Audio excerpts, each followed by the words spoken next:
I čao ljudi, ovo će biti jedan kratak klip jer samo hoću da kažem da sam stavio novi nalog. Taj nalog se zove Ubijač smrti, hahaha. Znači ovo za pogledajte jedan neki klip. Ako niste pogledali, pogledajte sad. A taj klip se zove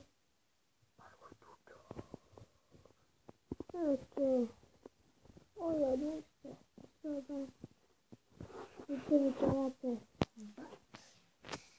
ljudi, dakle nema šta danas ovo će biti to, ali vidimo se mi u sljedećoj epizodi gdje ćemo snimiti nešto horor ili tako nešto. U sljedećoj epizodi očekujte u petak, zašto tada idemo u našu školu i tada će biti mnogo na koji ćemo nešto. Znam, nekad ste se čuli, ali imat ću novu drugaricu sliku. Dakle,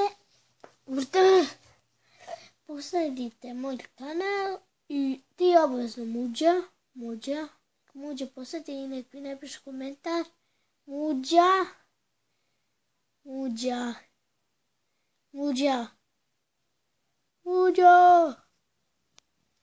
Dakle, vidimo se u sljedećoj epizodi. Ćao!